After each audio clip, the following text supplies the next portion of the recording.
Congo. And many even started walking back. Sometimes they'll tell them, if you go, they'll catch you again and send you to slavery. Hey, we're ready to risk it. And they walk back. Nigeria, they call them people there. One, two, and two radio culture. Welcome to the Rastafari reasonings for today. Apologies for the late start of the show. The show actually, the reasonings did start on time, but we are currently apologizing for joining the feed late. However, we still are here. We've joined the feed, and we will be transitioning over to the line to join Ras, Kwasi, Anokye as he delivers his lecture on the topic Repatriation before and after Marcus Garvey, in celebration of Marcus Garvey Day. Full joy. So he went back to the U.S. Around the 1800s, a lot of uprisings. There was always a lot of uprisings, but now it's getting too much for the white people to handle. And interestingly, white people who wanted to end slavery, white people who said they were black people's friends, right? And slaveholders united around the idea of sending black people back to Africa, for different reasons, of course. The slaveholders couldn't handle black people in the country. Black people were free, so to speak. And the abolitionists were saying, hey, their conscience was allowing them to have black people in the place. So this is what happened.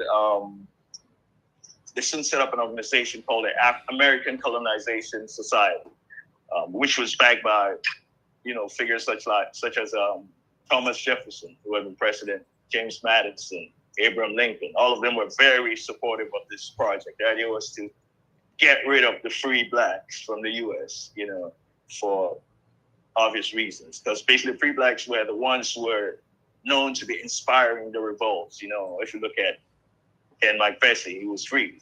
It was, when all these frees are in quotes, but you know what I mean. He wasn't in chains. Even Nat Turner, he was sort of free. He was allowed to do some things. Someone like Gabriel Prosser, who revolted in the 1800s. He was sort of free. He could move around a little bit, sort of. That's that's what we call freedom.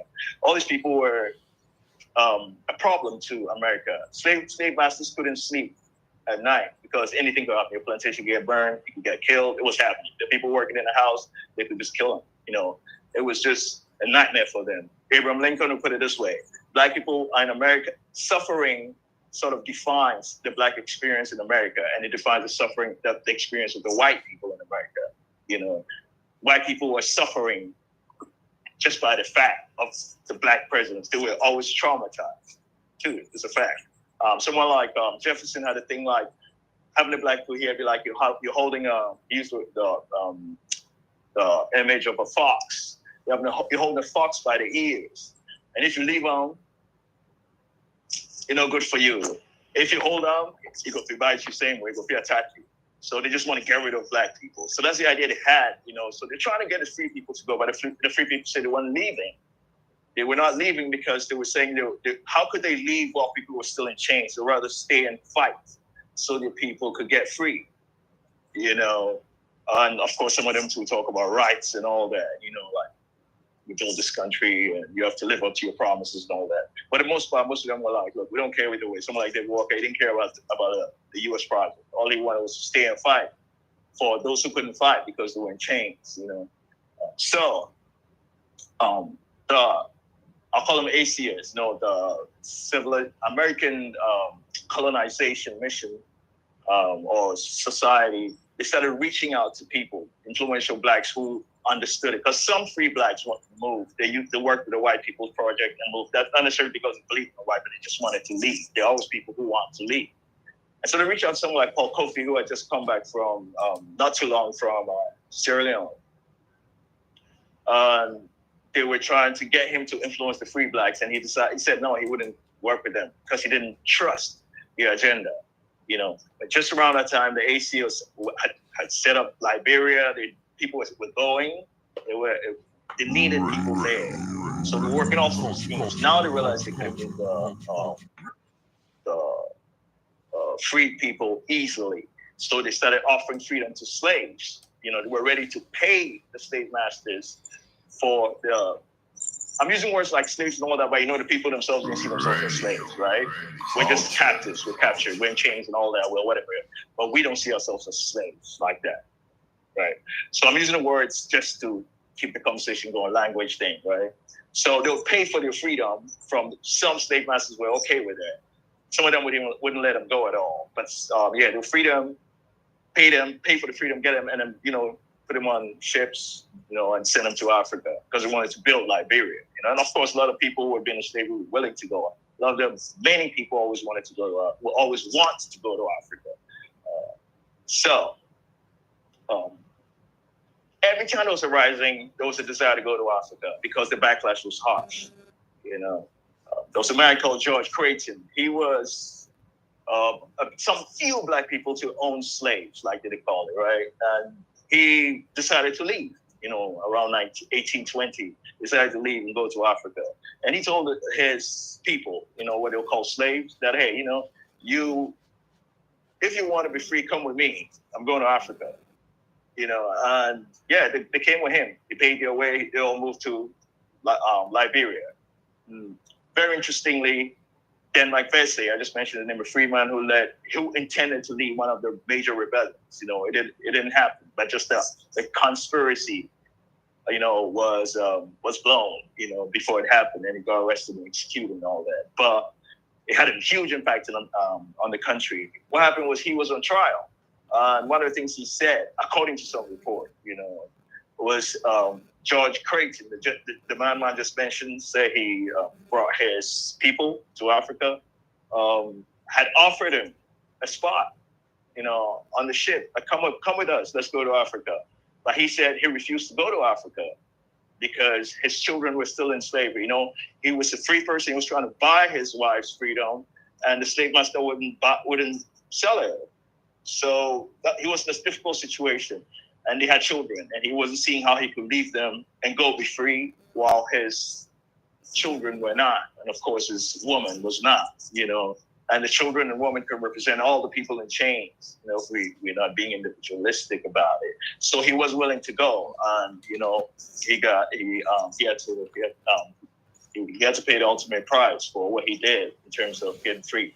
Okay, so around 1850, they passed a law in the U.S. that if you're free, whether you're free or not, they can catch you anytime and send you back to slavery.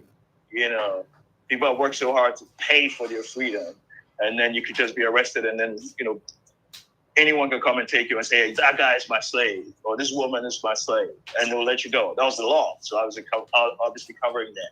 And that was why a lot of people, more people decided to leave. Someone in Canada, and already the U.S. was working things to move some people down to Haiti, anywhere they could to get free people out of the country. Some free people started moving out a little more. A lot went to Canada. And when they moved there, they're still working on things to free their slaves. This thing we call Underground Railroad. It was about moves to get people away from, trying to help people escape from slavery, Okay, so a man like Martin Delaney, he was a free man, so to speak. He had never been interested in going to Africa, but now these things were making them, think about it. And so this idea of National Immigration Convention was formed, and they were discussing how to get out of America, Now, this guy is a serious person about black people, right? And he would influence someone like Garvey. His works would influence someone like Garvey. I'll get to that in a moment. So he went to Liberia first. He looked around. He checked the scene. He didn't believe in the white people's project, but he was happy to see black people were free over there. And then he decided, let's see how we can create something else on our terms as black people.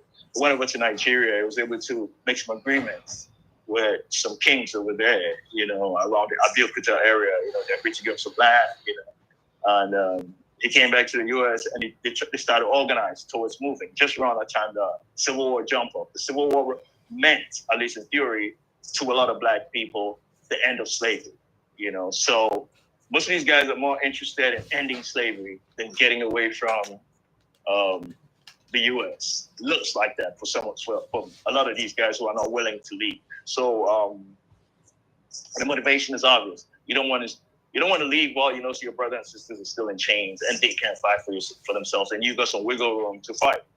So you want to fight for them. So what happened was he folded into the war effort to try to fight to end slavery, and he turned out to be the one black person that the white people kind of like took very seriously and give him the title of a major, And of course, there were all those problems in there about race and all that, but that's not the topic. So yeah, he stayed in the war, what they call the U.S. Civil War, and he fought, that side of the thing won. But he's the one, Martin Delaney, who's credited with the term, the phrase "Africa for the Africans." People talk about the sources too, but basically he's the one that's known for pushing that idea. What's happening is when Africa for the Africans gets into the hands of Marcus Garvey, it becomes something else. No major break away. He's not contradicting it, but he's bringing another kind of meaning to it. Because we're seeing that so far, repatriation is around that time, it was on the terms of white people. You see, that doesn't mean that. Okay, it was in terms. Let's put it this way: it was in terms of both, but it was white people who were creating the vehicle for black people to move to Africa, right?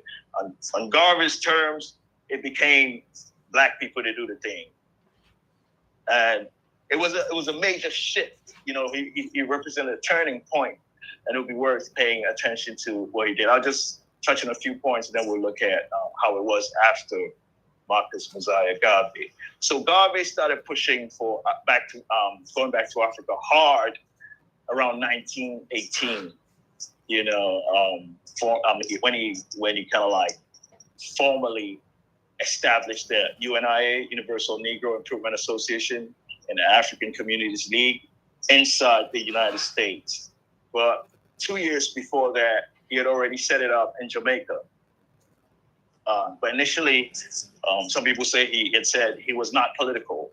They set a UNIA up to be more of a benevolence kind of thing, self-help thing. People need to try to help them. We form our organizations to support each other as black people. Yeah. But it was about black people for Garvey. Serious love for black people for Garvey from scratch. He set it up with his wife, Amy Ashwood Garvey.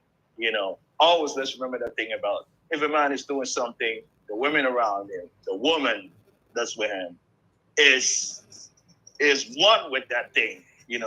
When we think of the man, so that we put it like they're co-creating each other to do these things. He moves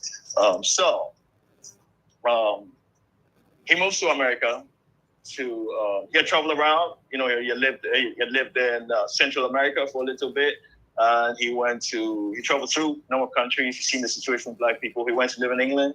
He saw the situation with black people. Strong feelings for Africa. He heard stories about the situation in Africa, and he just wanted to do something for Africans all over the world. And that's what made him move in that direction to set up the organization and with his women. And then now, after a while, he decides to go to America with the idea that he's going to go meet with Booker T. Washington, who had set up a vocational kind of institution, the Tuskegee thing, to train people to, work and make money. Basically, that's the logic over there. That's what Garvey was thinking, along the lines of which he was thinking around that time. When he came, Booker T had passed on. So he decided to check out the U.S. He moved around. He ended up. He came to Harlem, New York, and the scene was different. Different than what he had ever thought was happening. He said he was surprised at the race consciousness where it exists for Harlem at that time. In that period, they call them the New Negro movement period or era. And this New Negroes are people who are talking about Africa. They're talking about race first. They're not going to sit around and say, well, can you please give us our rights? Like people are, you're militant, to put it in mild terms. Like one man, he's actually credited with, being maybe the main influence behind it. His name was Hubert Harrison. I'm sure some of us have heard of him. He was like, man, an eye for an eye? No, an eye for two eyes. That's what we would do to them.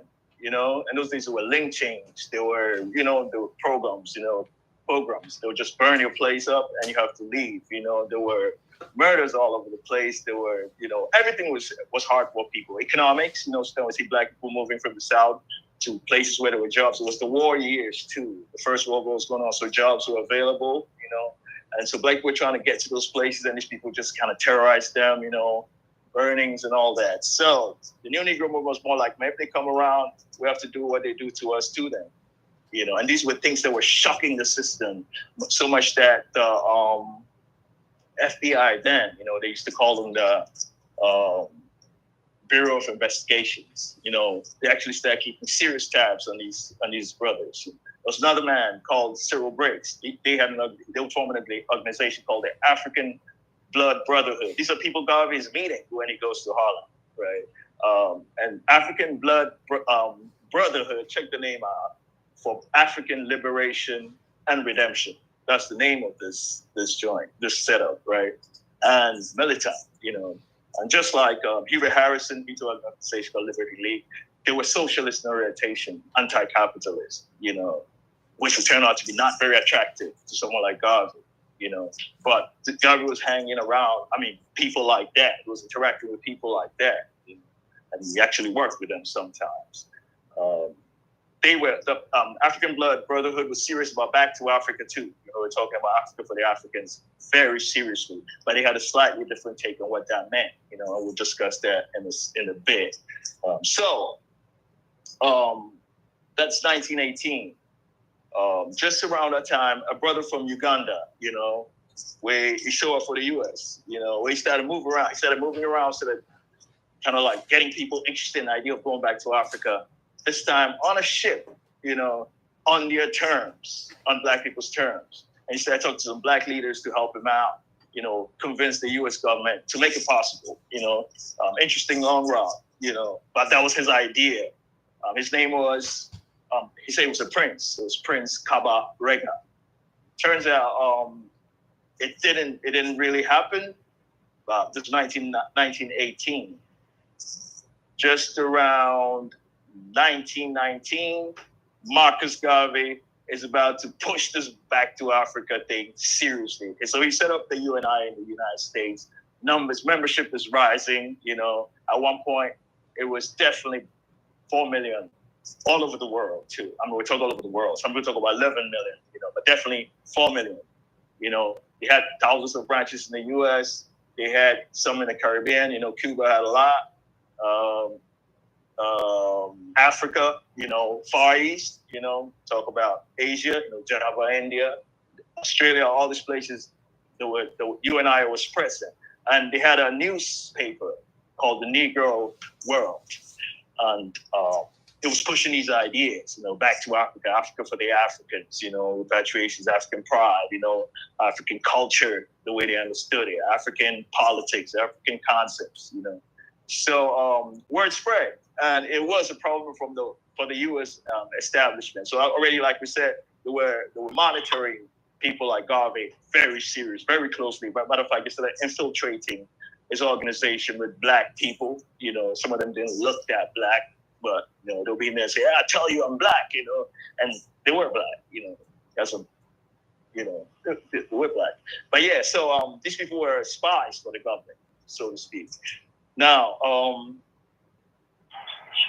Garvey hears about, the UNI hears about the Paris Peace Conference.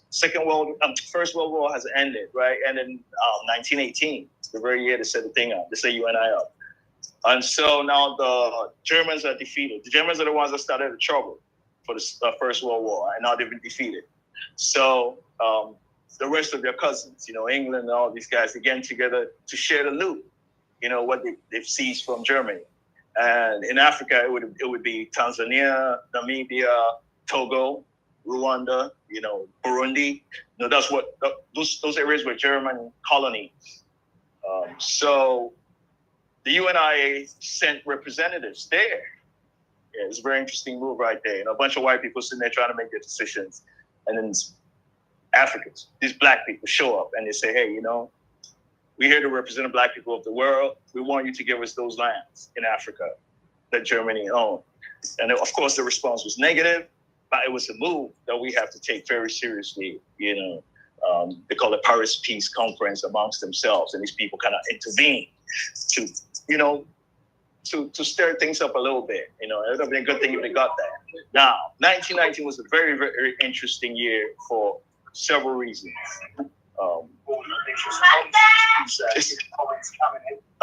That was the year that Rastafari, Haile Selassie. See, everything always leads to Haile Selassie. You look at all the major issues that happen in the world, Haile Selassie. Seriously, any major thing that affected the direction of things, Haile Selassie.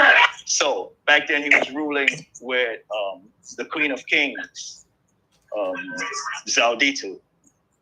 And 1919, he hadn't yet been crowned King of Kings.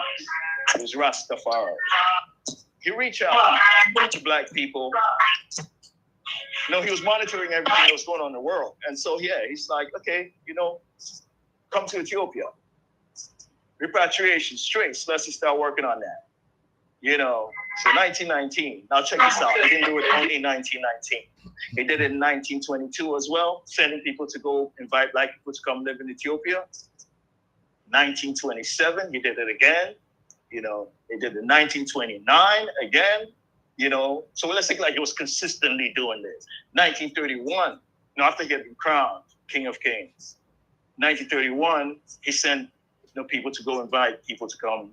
Yeah, all these invitations were kind of like, it wasn't all negative. People were coming, maybe not in large numbers, but it would come.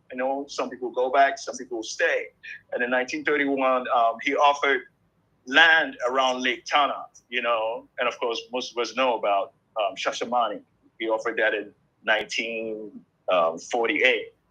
So His Majesty was making sure that repatriation was a reality, or is a reality. So 1919 was when Marcus Garvey set up the Black Star Line. He'd buy a ship, and then he would give it a black person's name. So like he bought a ship called Yarmouth, and he gives it the name Frederick Douglass, SS Frederick Douglass, SS steamship, right? He bought what I keep saying he, but I mean the organization, right? So the UNIA buys Shady Side for excursions, make some, do some business with that in the United States. The Frederick Douglass, it went to the Caribbean, like the idea was to apply the waters, apply the distance, and then the intention was to get this shipping line going that they were used to move to Africa. They were doing business too, So they bought another one called the Kanawha. You had the name they gave to that one was Antonio Maciel. It was a black freedom fighter, independence war fighter in Cuba. So you see, Garvey has this very internationalist mindset, right? He's coming from Jamaica, and he's there, in the U.S., and he's connecting with black people everywhere. That's how he's thinking about it, Then they intended to get one more ship called, they intended to call it, it was called the Orion, but it wanted to call it the Phyllis Wheatley, right? So all these ships is how one main way they were buying for it through selling stock, selling shares. So, people pay and have shares in the whole Black Star Line thing. What's happening at that point is a lot of money is coming in, they have to keep pushing it. They have to print brochures, things to actually keep it on people's mind. This is what you're paying for. Garvey made a move at that time where they hadn't yet bought the Phyllis Wheatley, but they was sending out brochures with the Phyllis Wheatley, with the intended Phyllis Wheatley picture on the brochure, right? So the spies from the FBI saw that and they said, hey, this is mail fraud, straight, because you're lying to people that you have this shit, right, by sending it out there. And so they brought charges against Garvey, mail fraud.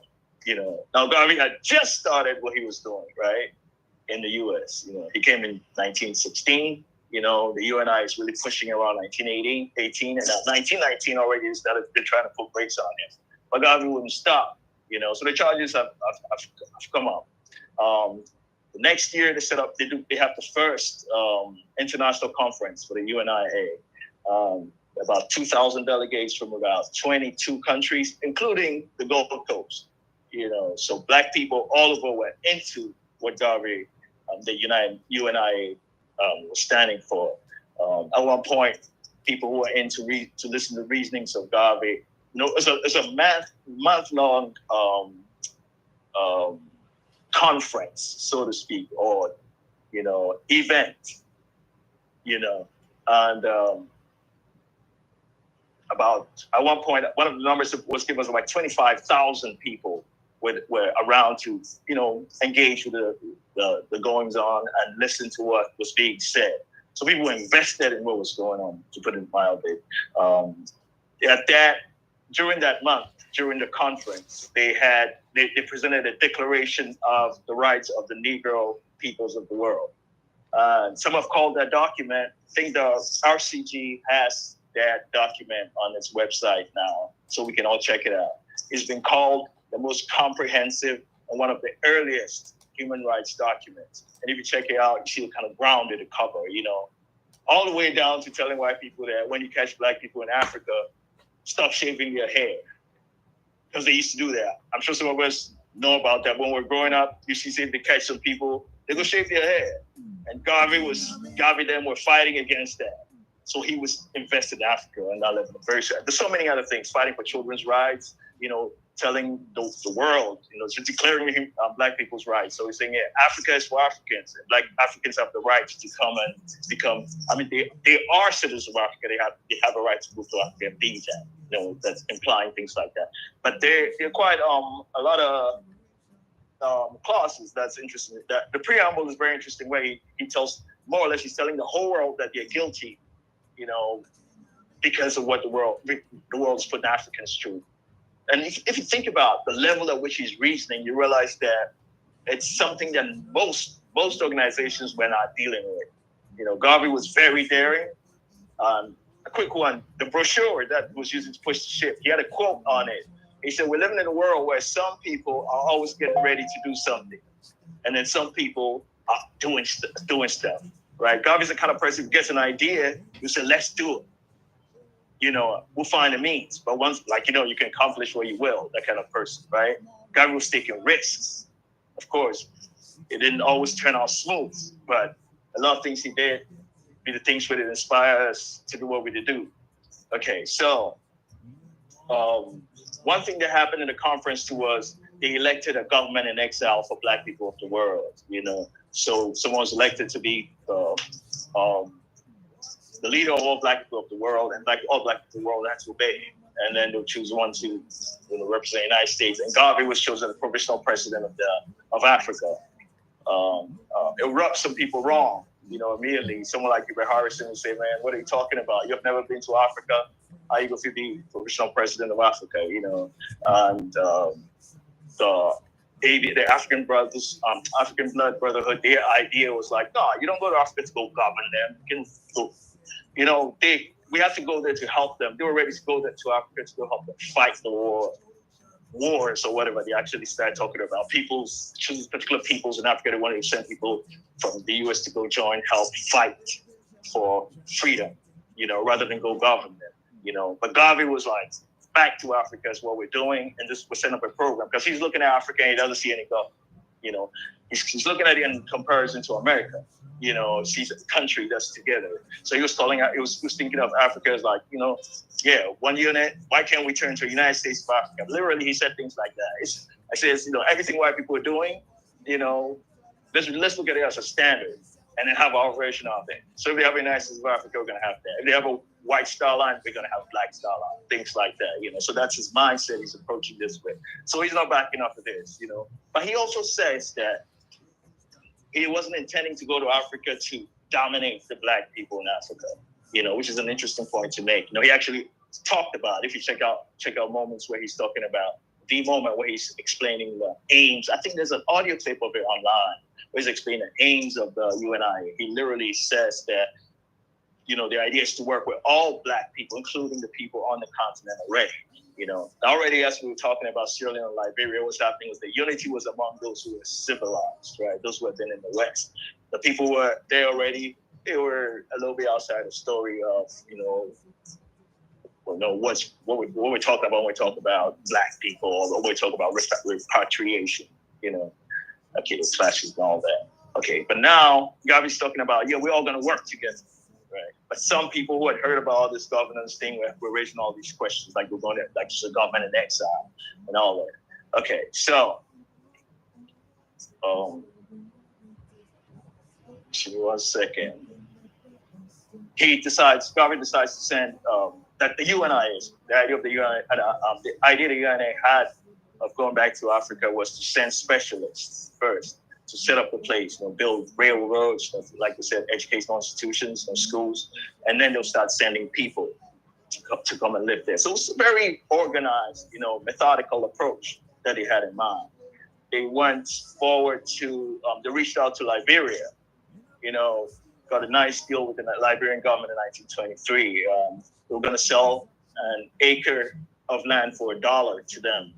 And they decided to get themselves like 274 square kilometers of land. At least that's according to one report. Things looked good for a second. And then, of course, the white world was very upset with Garvey around that time. They just didn't want Garvey's project to work. So they would do whatever they could. And the Firestone Rubber Company, too, it has to do with rubber business, right? And then Liberia over there. So they went and made a deal with the Liberian government, and then Liberian government accepted the Firestone people's deal and canceled their deal with the UNIA. And Garvey, of course, that was a downer. But Garvey wasn't someone who could stop, right? And he was talking about he wanted to go to Africa, visit, and the British were mainly, the shot callers in some of these moves. They had to sort of give you permission. They were not willing to let Garvey go. They were talking about and afraid of there's going to be violence and all that. Because there was a point where Garvey says, like, we got to raise armies, so that we can do what we have to do. And I know they were a little bit troubled by ideas like that. Okay, but let's just accept the fact that all this Garvey is doing, Africans are really appreciating it. Like I was saying, the Gold Coast, people are reading the Negro World. People are getting some inspiration from what he's doing. We'll talk about that a little more in a minute.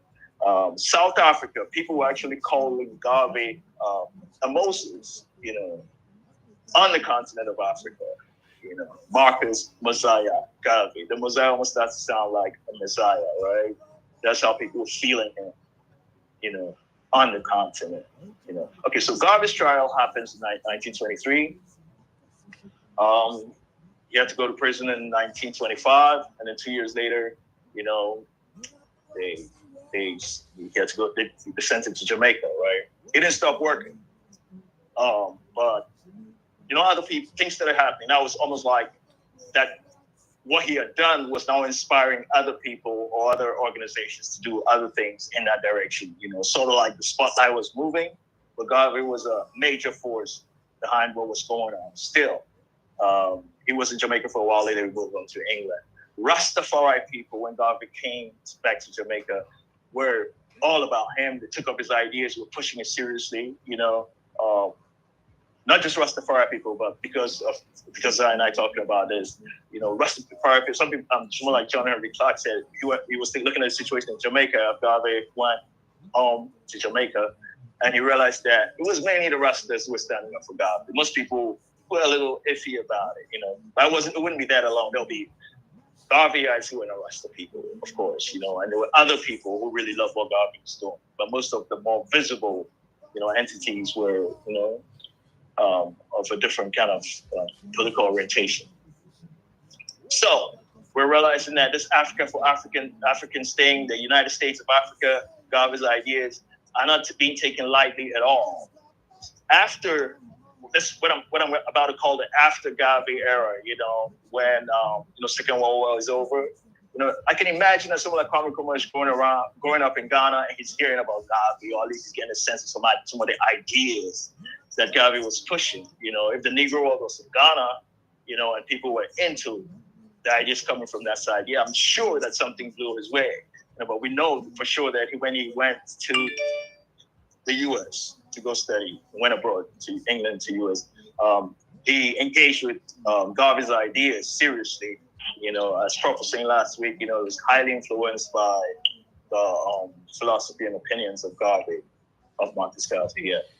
And he came and actualized a lot of ideas. One quick thing before we go on that. Garvey, so all the things we're saying about people coming from the diaspora to govern Africa and everything, one interesting thing that happened around Garvey's like latter part of his, you know, his work was he said Native Africans, using his language, were the ones who were going to govern Africa. Now he was talking in those terms seriously. You know, someone said it was a prophecy. You know, and then we have people like Kwame Nkrumah or Nyerere, who was also very serious about repatriation. You know, and a whole lot of other people. Okay, so Kwame Nkrumah comes from the scene in Ghana. He's serious about this United States of Africa thing. He wouldn't let it go. He's pushing the idea seriously. Black Star Line, straight from Marcus Garvey. The Black Star in the flag, Marcus Garvey. Black Star Square, Garvey. You know, I mean, what else would we ask for? You know, we could go in all sorts of directions with that. Kwame Nkrumah called Ghana the gateway to Africa. All my could read into that is repatriation. You know, come through here into Africa. You know, Nyerere was doing this thing in Tanzania. Back to Ghana. I can talk a little more about Ghana because you know I think a lot of us can relate to that, you know, in one way or another. But I'm not trying to leave out any other thing. I'll try to talk about other things too. But I'll talk about Ghana for quite a bit of this section. There was a huge diaspora community in Ghana around Kwame Nkrumah's time because it was inviting Black people to come and live in Ghana.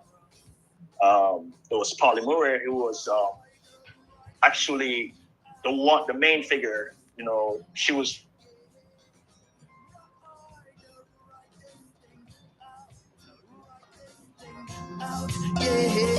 So we're not in the business of trying to be different. We're still on Radio Culture. We're still listening to. Forgive me.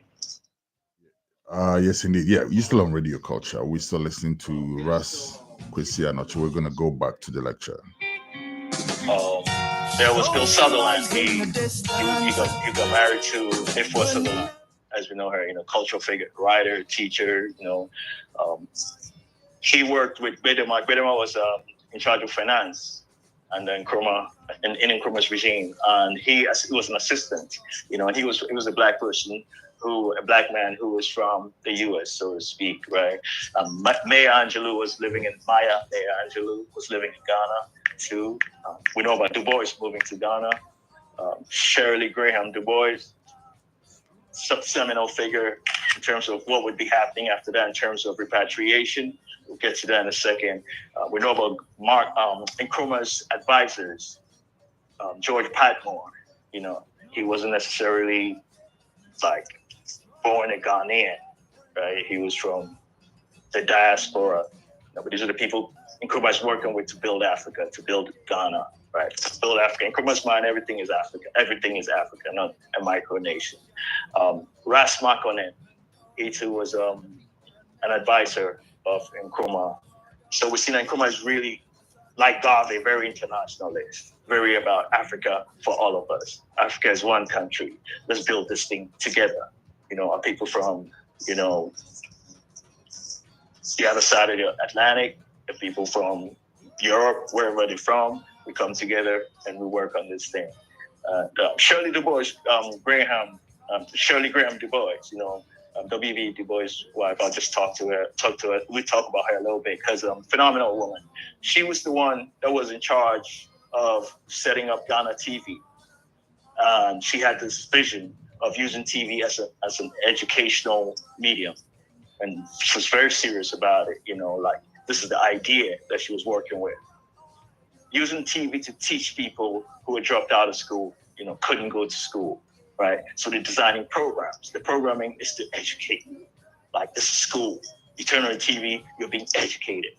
you know, rather than commercials and all these kinds of things. The main thing is education, you know.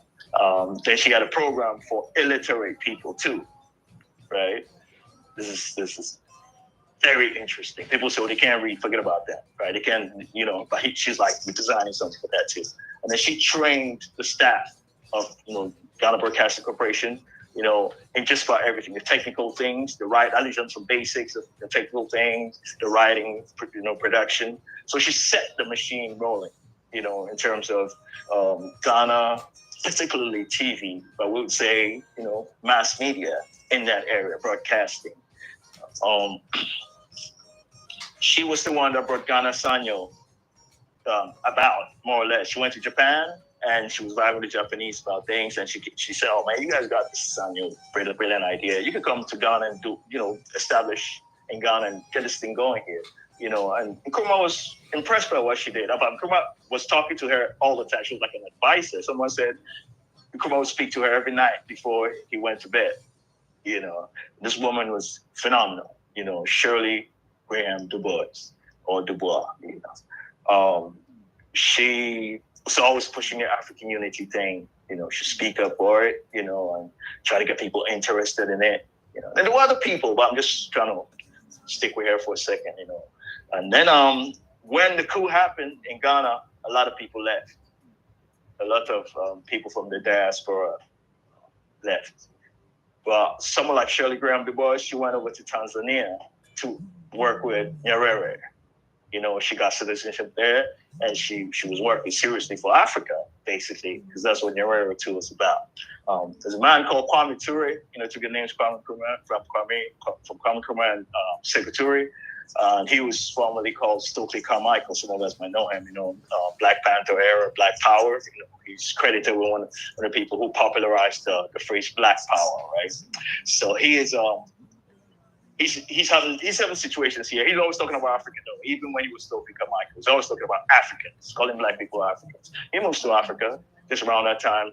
He went to, you know, he was interacting with Kwame Nkrumah. He actually wanted to organize a coup to return Kwame Nkrumah to Ghana. You know, Kwame Ture is another brother we have to take very, very seriously. So, and he lived in Guinea for the rest of his life. You know, serious back to Africa right there. Pan-Africanist all the way. I'm sure many of us are familiar with him, if not all of us. Tanzania too was very into Black people in the U.S. There was a Black Panther soldier who got in some trouble. You know, there was a few clashes, and you know, he had to escape from the United States. Tanzania gave him a place to live, gave him political protection. You know, they wouldn't extradite him, and they kept him there. You know, unfortunately, we failed most of the Black Liberation Army soldiers who got into trouble, who had to go in exile. African countries were able to provide a place for them to be where we could protect them. You know, so many of them went to Cuba, and Castro protected them.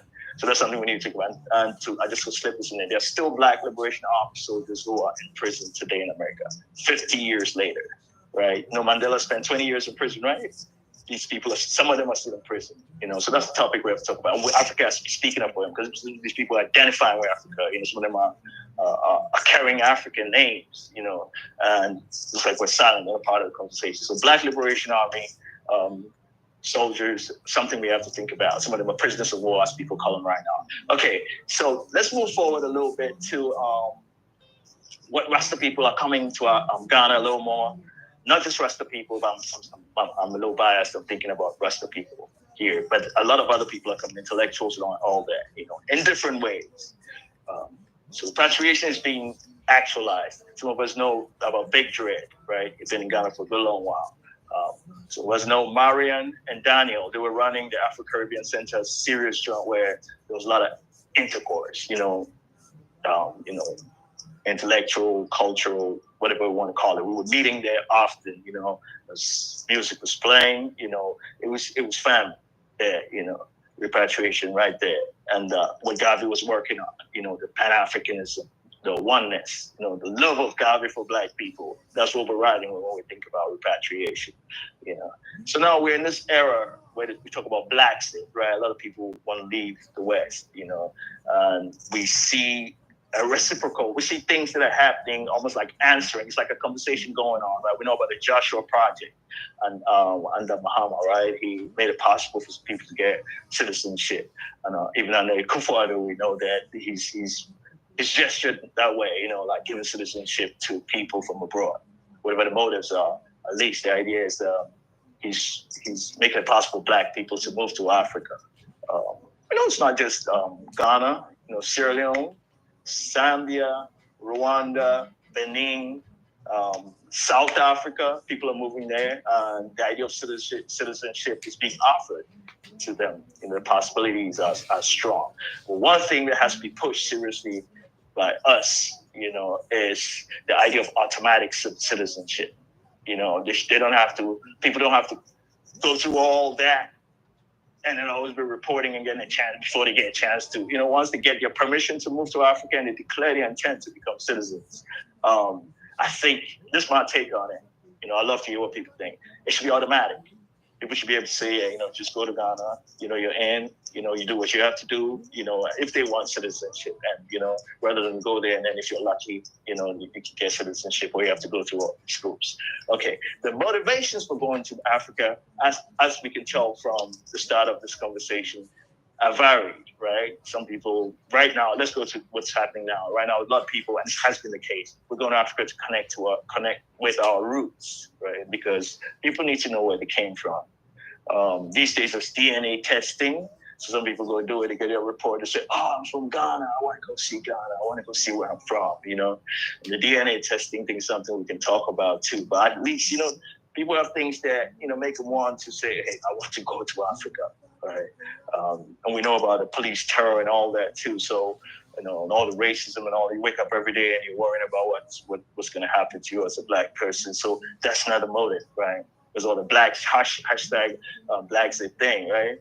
Some people talk about the lower cost of living, man. There's a reason why you want to come live in Africa, you know. Not bad. Some people got their eyes on the gold, man. I'm like people who are like, man, you guys got a gold in Africa. How come you can let white people control it? Why people poor in Ghana? Man, you guys are not doing it. I'm gonna go there. We're gonna go there, go take some of that gold. Yeah, so there are people too who have to always motives. But the most valuable rationale, as Garvey shows us, you know, as Nkrumah shows us, is the unity, the Pan-Africanism. You know, we're here to stand by each other to build this thing. You know, I'll just end it there and then we start a conversation. Thank you. Give thanks, my Lord, for the thought-provoking conversation and presentation. Yeah, we've learned a lot. Some of us thought we need something. Yes, indeed. Giving us fresh information to add up to the repatriation conversation. All right. Okay. So we still have the lecture going on. Kwasi Anokye just concluded his lecture, and I think it's time for the question and answers. Stay tuned for the question and answers. And personally, we will be asking questions from the studio as well. Do stay tuned. We ask that you come on board, but you introduce yourself. Some of us would like to know you because it's the first time seeing you. And so, if any comments, is somebody want to pass any comments, the floor is open.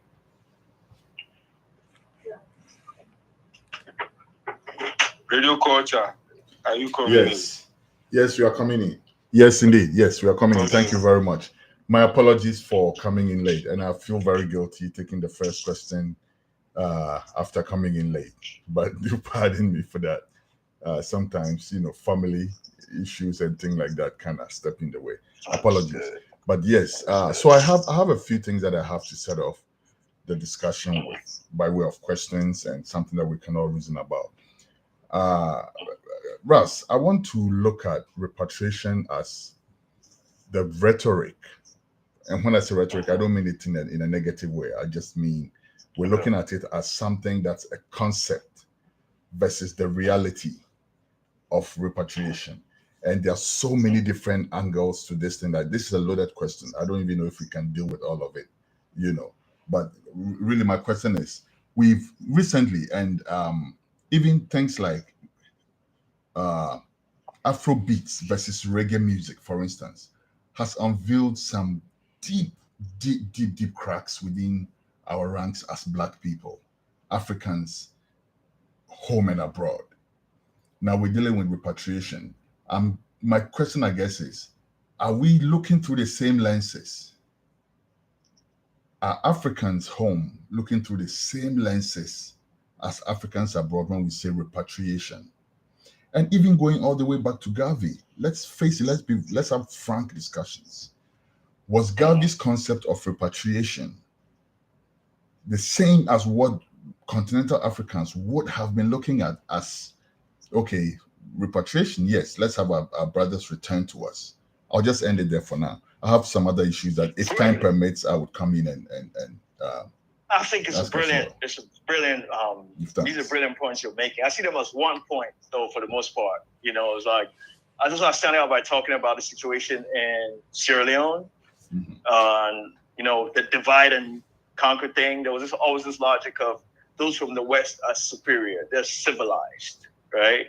And then we on the continent are to be civilized, right? And these ideas kind of like carried forward to Garvey's time.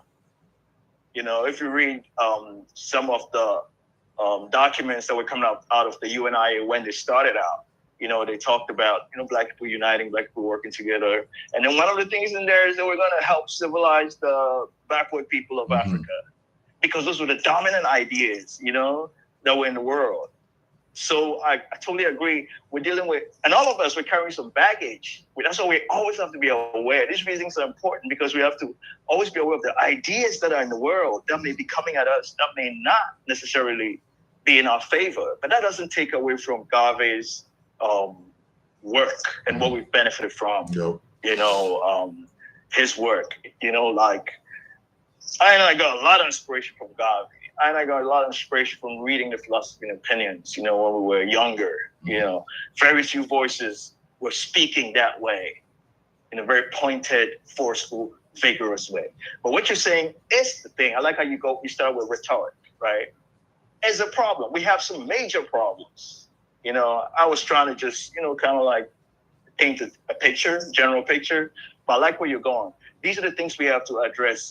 There are situations where you realize that we see things differently, some of us. There are clashes, we know that, as it was when people started coming to Sierra Leone, and Liberia,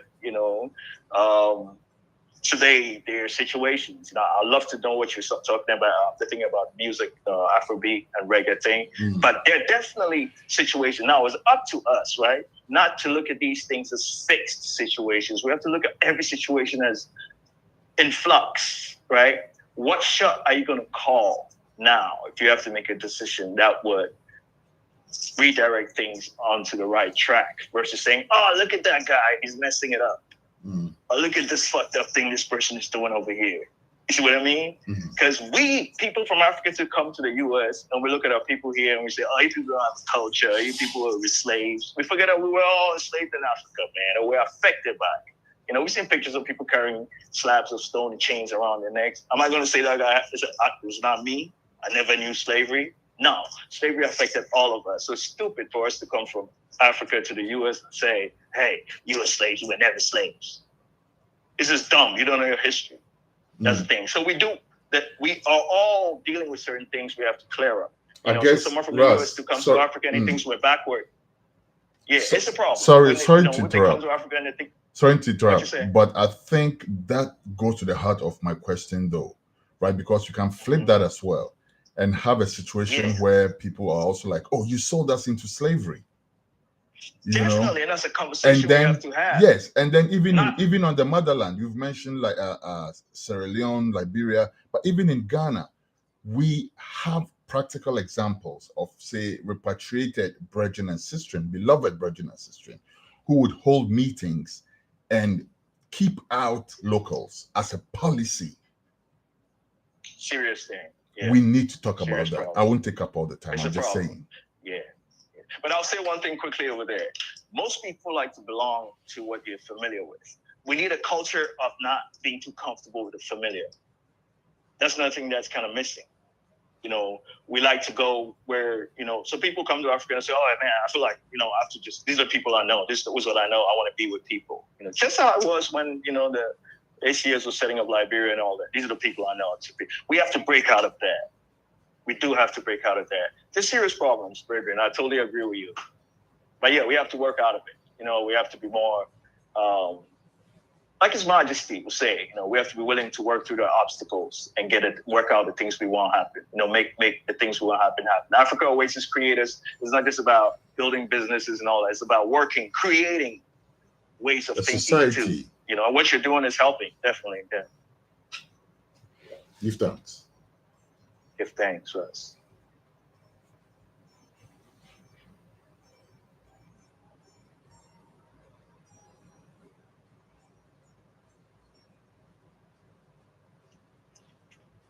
Well, Give thanks. nobody. Prof, are you coming? Yes, I give thanks. Yes, my lord. Yes, my. Yeah. First of all, Ras, Kwasi, Anokye, I give thanks for such a detailed, thorough presentation. And I want to say, you know, as I was, you know, taking notes over here, I was like, wow, this could be a topic on its own. That could be a topic on its own. That could be a topic on its own. That's right. So it's a lot of things that you just looked at right here. And I have a lot of questions, but, you know, I'm not going to try to ask all of them. But for the purpose of facilitating reasoning, I just wanted to ask if most of the time when we hear of colonization, are you all getting some feedback in there? No, we're good. A tiny dot of it. Okay.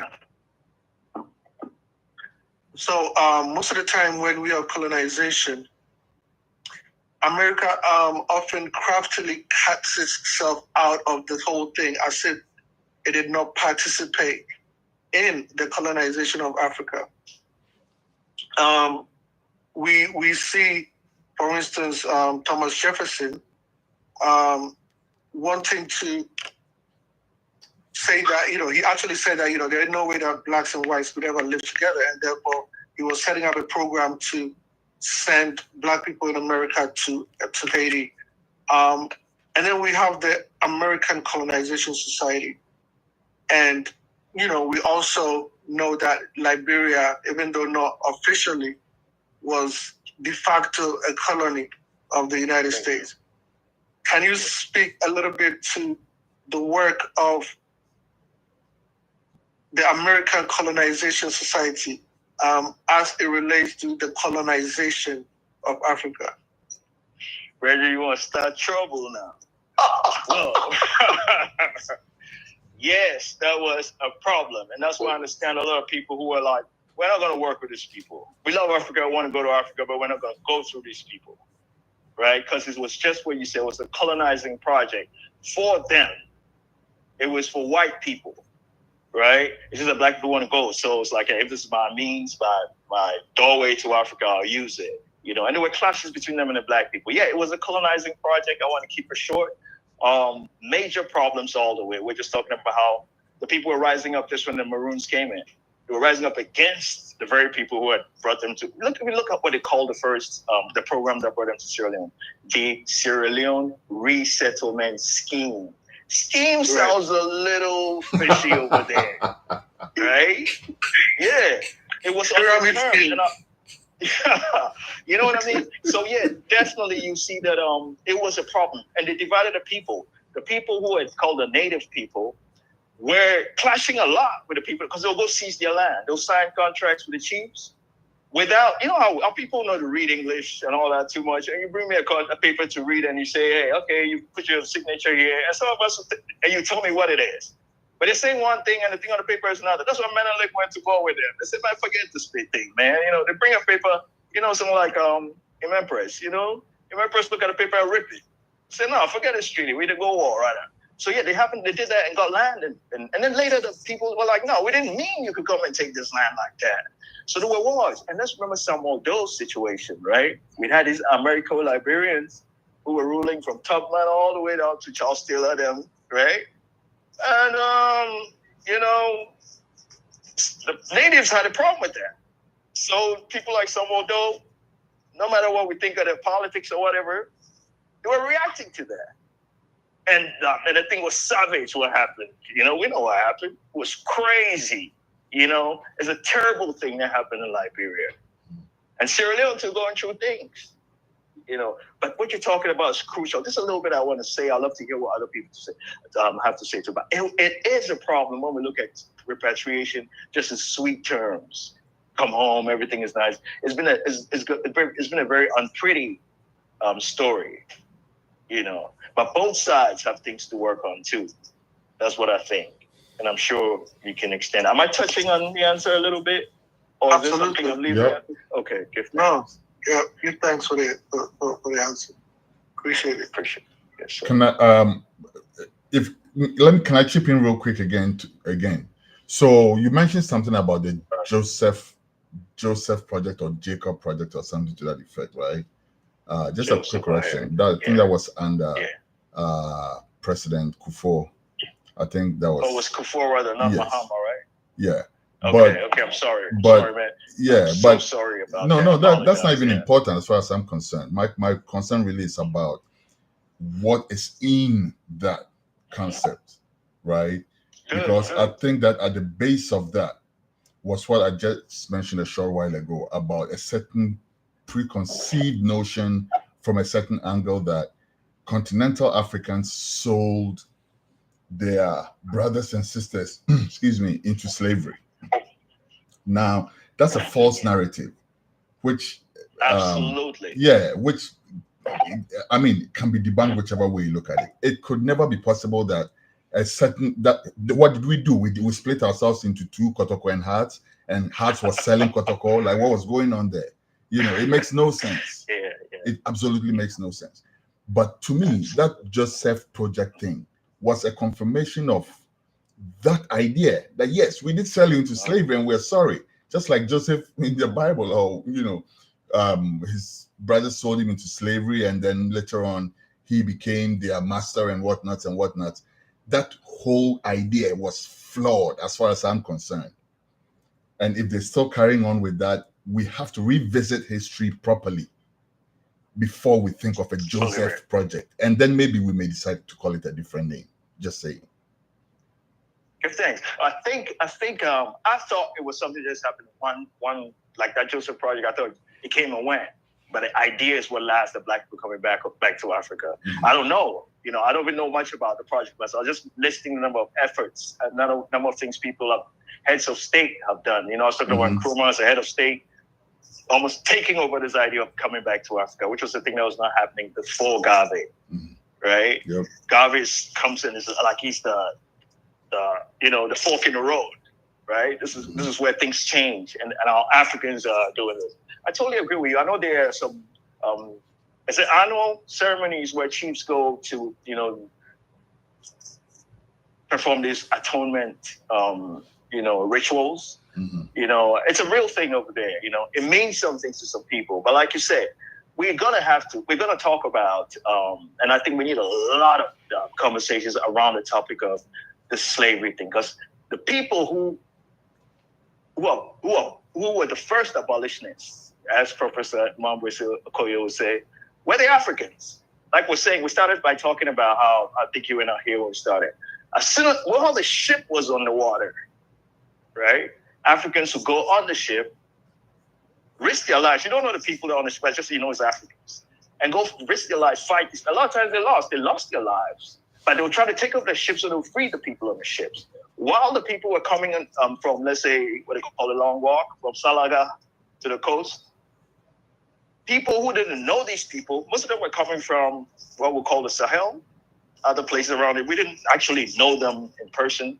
But when you see your people coming, there were what we call bands or warrior groups who would waylay them, attack them, and free them. There were people in other part, like, the Guinea area, that other western part of West Africa. Yeah. There was leaders who would say, look, if we catch anybody, this territory, you can't come and do any slavery here. It was happening in Benin too. They'll tell you, if any white man is caught trying to do slavery here, we'll cut off your head. But there'll be another generation or some later, and maybe there'll be some kings who are pushing the slavery thing. Someone will say, the Benin people went into slavery. The Asante people went into slavery. Mm-hmm. There were generations where, to them, they were like, no slavery, nothing like that among our people. You know how they were holding the person of a person real high. So but slavery was a thing that meant different things in different cultures, but they were never engaged in that. Then another time, maybe under someone else's reign, these things happen. But that doesn't mean that a lot of people, certain people who were taking us captives too. What about that? Yeah, exactly. There were people who would help the white people capture people, and they end up in the hole too, in chains. Exactly. That must hurt, right? So people were breaking into the forts, right? Like the Anomabu, all the Christianburg, Anomabu, Kikoskaso, all those places. People were attacking those places to free Black people they didn't know in person, right? Risking their lives. It wasn't always successful. But matter of fact, they lost more than they won in terms of achieving their goals, right? But they were willing to risk their lives. So anybody who's talking about Africans sold each other, they just don't know their history. Africans were the ones who were trying to abolish the thing. We didn't use their kind of language. I'm sure we had more profound, meaningful language to describe what we're doing. You know, but everything, we get caught up in using your language and say, oh, yeah, abolitionism is started here in America. Man. Or the British abolished slavery. The only reason they abolished slavery was that the rebellions were too many for them. I mean, they couldn't handle it. And they were being embarrassed. In Jamaica, they were getting their asses whipped. They said, people they brought from Africa, as soon as they hit the ground, they started fighting. These Akan people, these Gromantin people. As soon as they hit the ground, they start fighting. Right? So it was too much for them. You know, and they had to start, you know, like say, oh, we're going to abolish. People who were defending slavery started saying, no, wait a minute, this thing is not going to work. So let's abolish it. It wasn't because they were feeling for Black people and they thought slavery was bad or anything. It just was not good for their reputation. They were trying to project onto the world and for business. You know, so they said, okay, we abolish slavery. And also, it was a little game between them and each other, trying to show who was morally superior, you know, amongst them and the Americans and all that. So, yeah, you're right. I think we have to have discussions on this. I think there's a lecture that's going to come up on this topic where we could go into some greater detail, just get into it some more. And I mean, it would be good to hold some discussions at your end, too, you know. Absolutely. You know, and I would love to hear what people have to say about some of these things. Nice. Give thanks. Rastafari. Yes, one question coming in. All right, I know. Hello, my name is Kwasi Pangwadi, and I just had a question about like the people who talked to the FBI to try to get Marcus Garvey deported. That was What was the question? my question. Was that could you elaborate more about the people in America, like Black people in America, that were working against Marcus Garvey? Okay, good question. I don't know if I'm going to use names, but I can just give you the little bit I have on what they did. For the most part, they were doing their jobs. They were cops, right? Like how you have Black people join the police, right? So they're doing what the government wants them to do for a paycheck, right? And they're thinking of things like public safety, right? These people are a threat to America because you're talking about, man, if you go, they wanted Black people to be like, if you're attacking Black people, if white people are attacking Black people should just take it and go call the police or go to the courts or write a petition. And these guys were like, no, if you try to hurt me, I'm going to hurt you. Black people were saying that, right? So that disrupts public peace to them. So they send these people out to stop Black people who are saying, we are not going to bow down to you. We're not going to do things on your terms. So these Black people, there are a lot of Black people who are always working with the system against people who are trying to fight for us to be free, right? So what the main person, the one person that actually worked on this thing that affected Garvey was a detective, right, who was working with the U.S. government, and he joined the UNIA for the purposes of collecting records on Garvey. And actually, he found his way to a position where he had access to records and communications. So he would be in the meetings, they'll all be talking nice and everything, right? Some people suspected him, though, you know. People were like, man, this guy's a little fishy. But he would try to, you know, pull out his cards and show you that, hey, I'm Black and I'm committed. But what he was actually doing is he was going through all their records, trying to look for something that he could use to say, oh, these guys are committing a crime or they've done something that's not legal. And that is how they got Garvey on the mail fraud thing. Am I helping with that kind of answer? Are you getting Yeah. something from there? Give me it. What do you think I'm missing? Is there anything you wanted to hear that I haven't touched on? No, not really. Okay, but I'd love to hear your thoughts on it. You know, we'll get a chance to talk, and I'd like to hear what you think about some of these things. I'm very curious. I know I'm going to learn something from what you have to say about that. Say something? Can I say something? Yes. Very well. Greetings to everyone. This is Martin, straight from Ghana. Yes, Frederick. Very well. You know, first, man is grateful for this, and I'd like to apologize for not tuning in the other time to Will's conversation, because we had some family meeting. That is why man will feature at the time. But whenever we talk about like Black Panther, when you talk about Black Panthers, for them being in prison at this moment, I started getting emotional. I feel the same way. Yeah.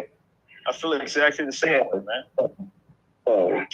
And I wish there could be something we could have done, either individual or the people, to free our people, because they have been fighting. I think that after Obama has been in power for 8 years or more, something could have been done about this, because they are not criminal. But let's leave it there. Then, you talk about Garvey and shaving. He said about something about shaving. I didn't get it very well. Okay, it's actually it's in the Declaration of the Human Rights of Negroes of the World. Back then they used to call us Negroes, right? So you can take a look at it. You get it online. I think the Rastafari Council has it on your website, so you can get a chance to look at it. But basically, what she was what that clause or that article, as those will call it, whatever, is about. How I'm sure you saw this when you were growing up. I remember growing up in Ghana and seeing it. When someone gets arrested, it's like they'll shave them. They'll shave their head. Okay, very well. Thing, right? So Garvey was saying, hey, the UNIA's paper was saying, their document was saying, stop that. Stop shaving people's hair when you're arrested. When you and they were fighting against all whatever they thought were abuses. Thank you very much for the Thank you very much for the clarification. With regard to some black people saying that, especially those from diaspora, say we sold them into slavery. I think that when we talk about slavery, both black people and white people are uncomfortable because they were slave traders on both sides. Yeah, some families were slave traders. So when we talk about slavery, black people feel as uncomfortable as white people do. And we mustn't forget that. So we should be able to accept that criticism in good faith. That it could have been our cousins, our clan members, our family members, or our ethnic group members who engaged in slavery. So we should be able to accommodate that accusation in good faith. But we can also point them to the fact that just as they had house slaves and free slaves in America and they lived together in peace, in spite of the fact that some of us may have indirectly or directly dealt in slavery, we can still come together and work something, because I hardly hearing them accusing each other of being house slaves and free slaves. I rarely hear them leveling those accusations themselves. So well, it happens though. They may not use that term, but there are people who talk about sellouts and all that too. So very well. So if they were sellouts and you're able to live with them and see them as brothers, why can't they see us as brothers? Even if we were slave trade, even if some of us might have been guilty of slave trade. That's the angle I want to take this from. But I think that we shouldn't get so offended when people make that statement, because it contains some grain of truth. Yeah, two things. Yeah, coming. I'm saying two things we have to remember.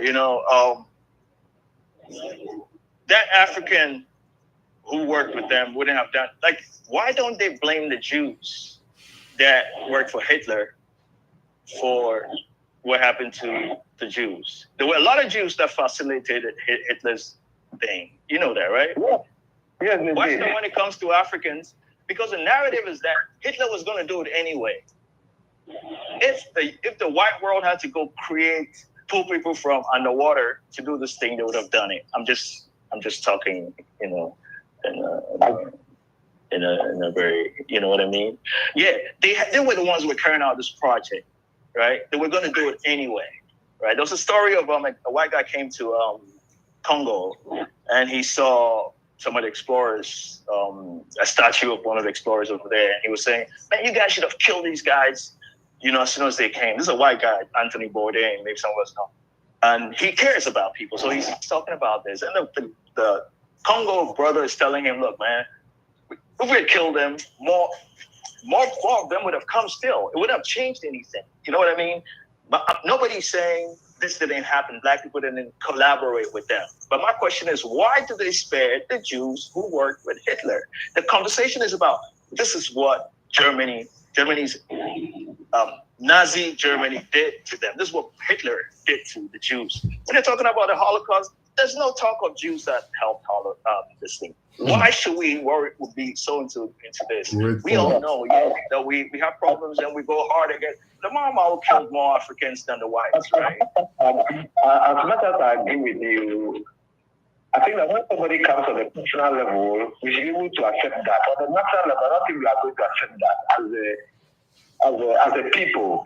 We can't accept the fact that because they were collaborators, we are guilty as a white people. No, because you see, first slavery started as a subjugation, and then it became the economic structure, so that you could not do without engaging in slavery. To that extent, we have to blame the black people. But when somebody comes to the individual level, and when I meet somebody like a black person, something from the diaspora, that accused us of selling them, I think we should be able to accommodate it based on what we have. I don't know whether you know this. There are some people up to now who regard the people as slaves. Last I think I made this on the first, I don't know whether 2 weeks ago or I think when the other discussion when it was given by Kwasi Anokye.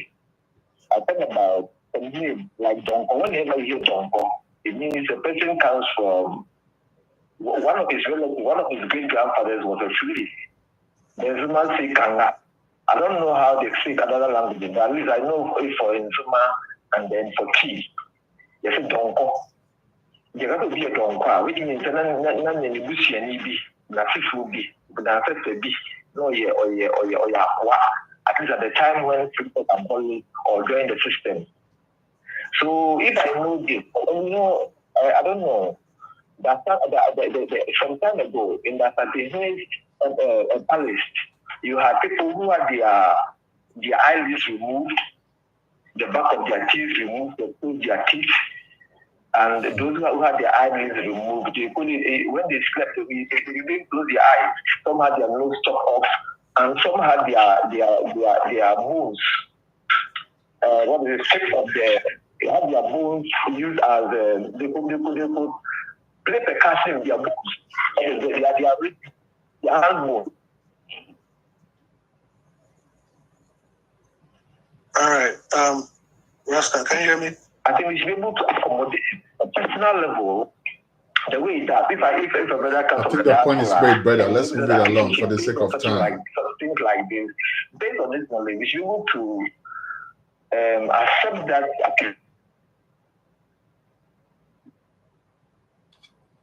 I don't know, man. These autobiographies changing impossible answer. We're gonna have some very interesting points, but Prof, you want to say something? Okay. Prof, I think you should go through and make your point. Prof, I think you should go through and make your point. I think the point's been pretty much made, and for the sake of time, I'm just suggesting, right? Because I think this thing has a time limit. So, and I know Prof, you had something to say. If you could just take it up from there. And I'm not usurping the moderator's job. I'm just thank you. Rastafari, right? Man, give thanks. I think that I support the whole idea of a program that will be to the topic of slavery, right? Because there's a lot to unravel. Mm-hmm. But I just want to make a quick comment in response to Marcus Garvey's declaration of Negro rights, and put a little bit of context, just a quick context. So in 1857 in the United States, there was a case known as Red Scott versus Sanford. And the judge who issued a proclamation in this case, his name was Justice B. Taney. And the proclamation he issued was that the Negro has no rights that the white man is bound to respect. Right. The Negro has no rights that the white man is bound to respect. So when Marcus Garvey comes here in 1916, 1917, this is what he's confronted with, a situation where the Negro has no rights, and he takes it upon himself to respond to that by creating the Universal Negro Declaration of Rights. So just a quick context. Thank you. Give thanks, man. Yeah. All right. True. Yes, man. Raskwame, you have a question too? Yeah, I just want to say something. You know, I think it was about the brother. I don't know. The brother who spoke. Is it Martin? Yes. Yeah, he was talking about because anytime we put the blame on ourselves, or we try to, this is what is going to be happening. We'll be fighting among ourselves. We will never end the conversation, because when you check it critically, they were saying slave trade, you know, and trade, you have to trade like in the modern times, you trade with currency. That time we had no currency, we had no nothing. So how come they say, okay, so anytime, I think that is how I'm seeing, I think it's deliberate. Anytime we talk about this and we try to portion blame on ourselves, that is what is going to happen. That is what is going to happen. We will be fighting ourselves. The conversation will never end, because this one will say, oh, your ancestors sold us. This one will say, no, we did not sold you. This one will say, oh, no, you see, it's going to go back and forth, you know. So I think we have to find proper way to put this thing, you know, because there was had no currency. Did we? If anybody, I don't know, I'm not sure about that though. So what were you trading in? What actually were you trading in? Like how was the trade being done?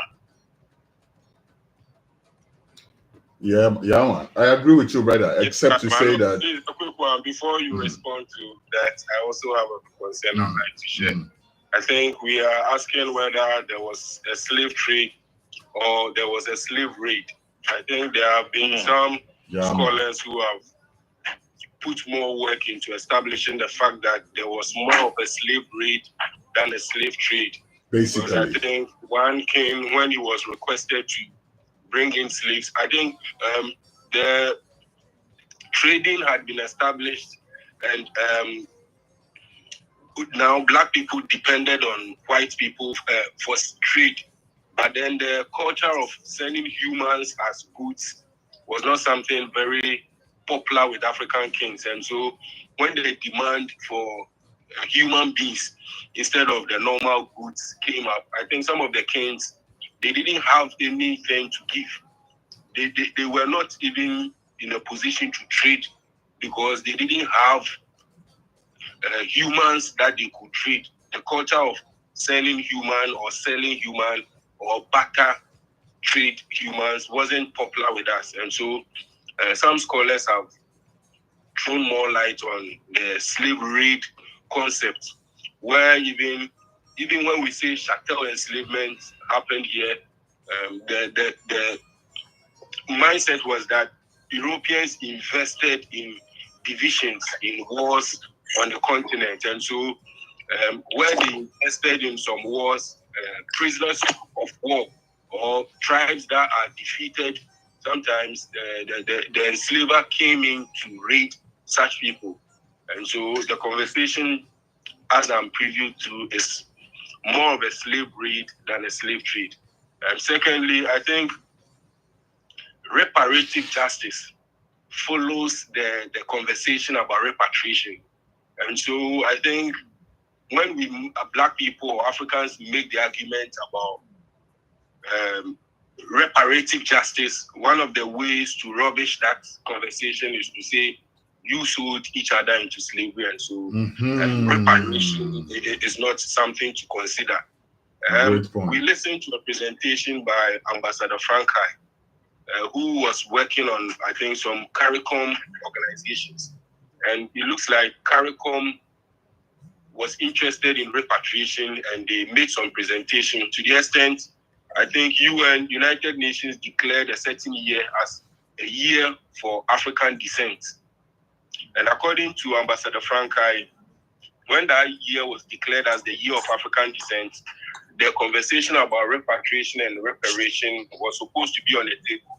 But then the UN body that was mandated to sort of look into the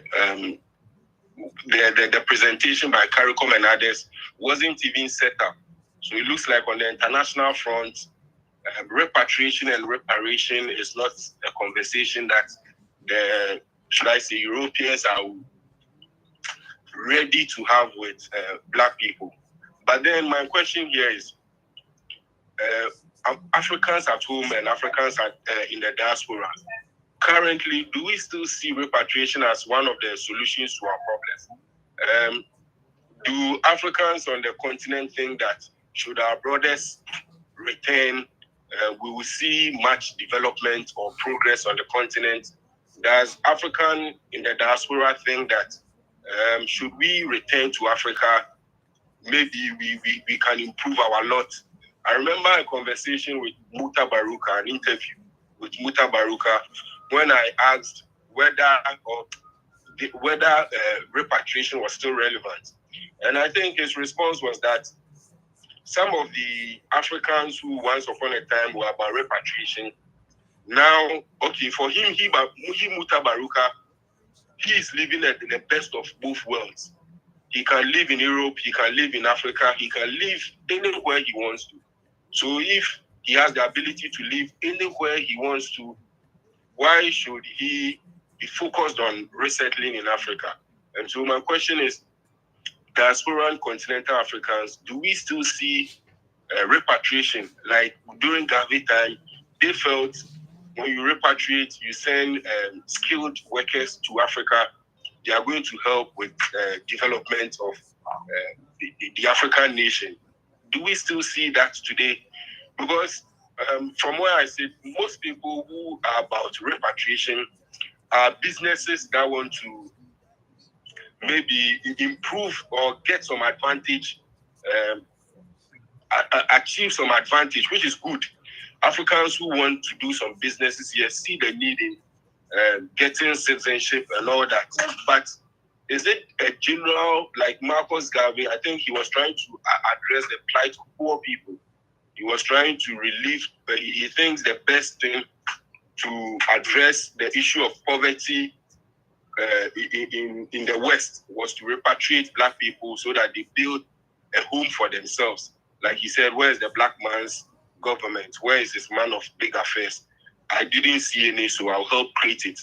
Those who are repatriating, are they also coming back to Africa with the same concept of wanting to recreate the Black man government that Garvey?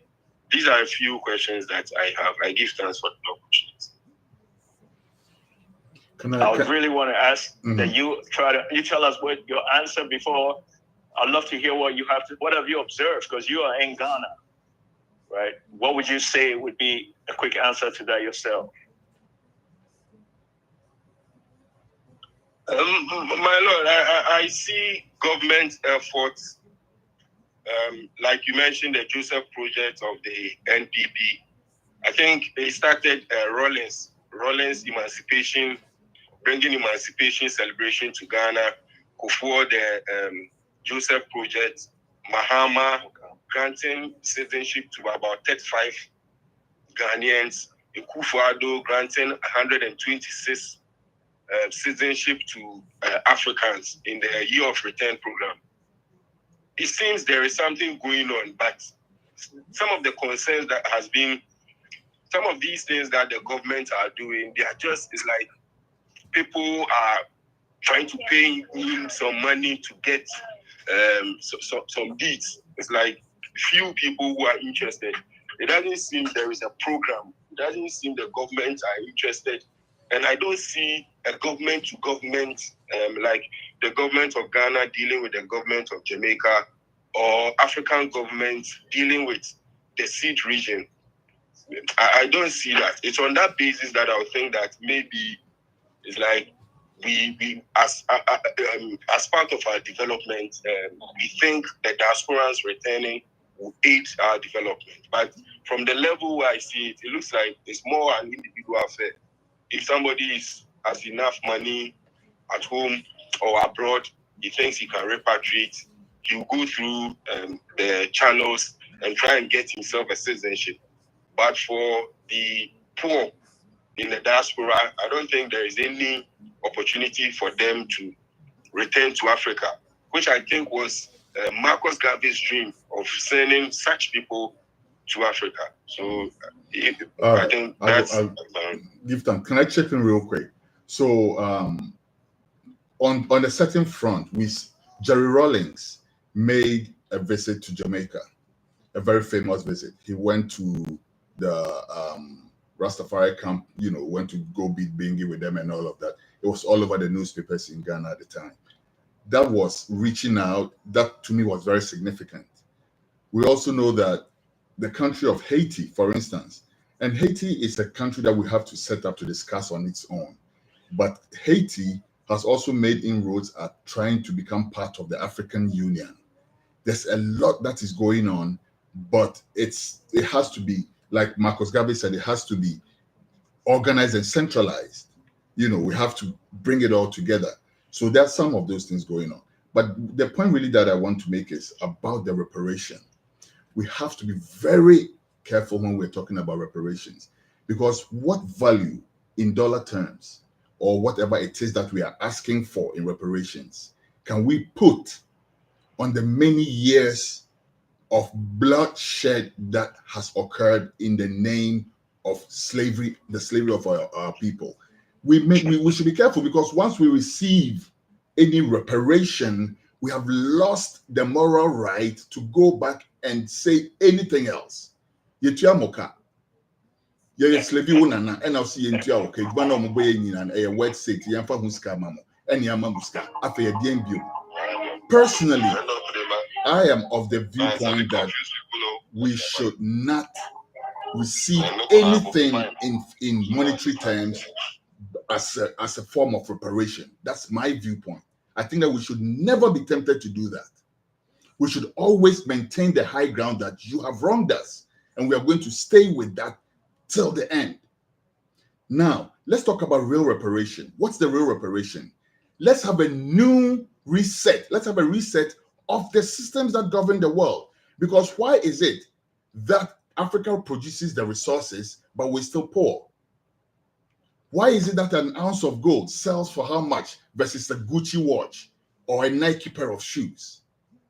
Let's reset all of that. Once we reset that, we have respectable business where it was like maybe back then when there was barter, right? When there was barter, when they came in, they put their things down, and our ancestors didn't like how much of it they put down. They would not let them go away with their gold. Let's have a reset of all these things. Then there would have been some reparations made. And then maybe we can take our foot off the gas small and say, yeah, maybe, these people are sorry, so we are going to. But until then, if we are tricked into the situation where we are like, oh, reparations, and remember, who will receive the reparations? The politicians. The same politicians that we cannot trust are the ones who will receive any reparations if it comes in the form of money. So these politicians take their money, blow it again on our behalf, and then we have lost the moral right to go back and say anything about somebody wronging us because they paid us off already. Enough said. That's just what I want to say at this time. Give thanks. Give thanks. Give thanks. Touching on some serious things,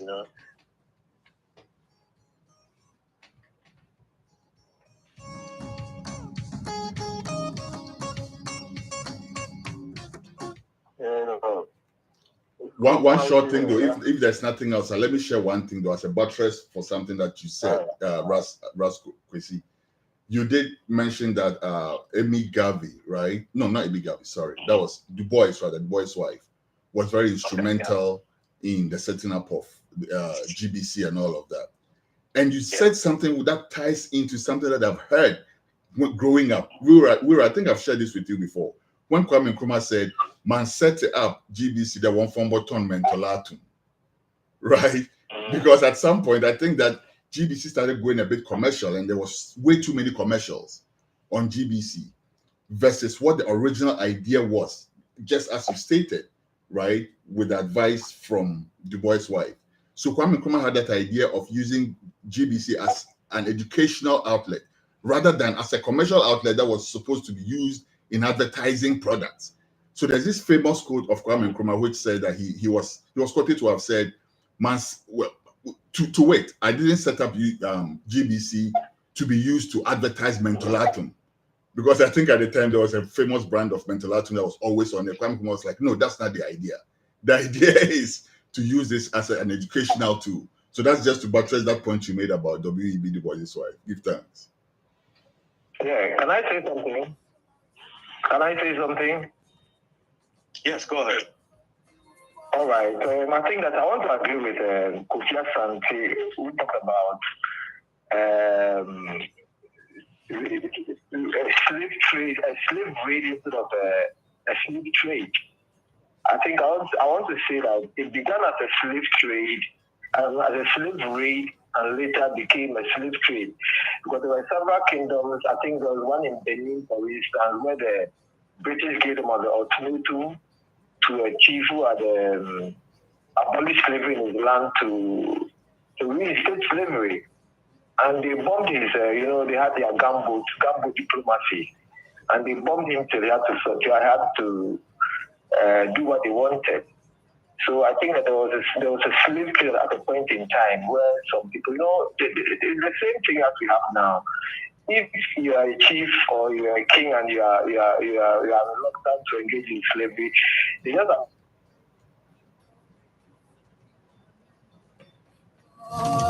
so that you sell the people to the white people. And so several of our chiefs dealt in it directly or indirectly. But I think that moving forward, what are we learning from this? After all that we have heard, what are we learning from this? Where do we go from here? What are we going to do with all this knowledge we have gathered? Because when you consider China, they have put all this into the center of humiliation. And they have sworn never to go through this again. So that is what is pushing Chinese development. They are trying to avoid to create a situation where that century of humiliation will never happen again. And you can see that Chinese are doing wonders now. So how are we going to move forward? How are we going to use this knowledge?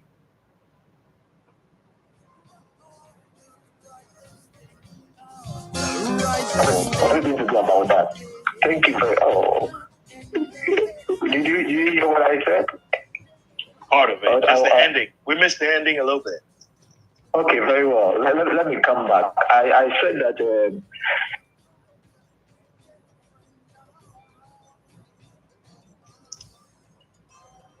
that happened to them in the center of humiliation. Okay. Yes, okay. They tell me the center of humiliation, and we have sworn never to let it happen again. I don't think that Africa has come to that point where we have said, okay,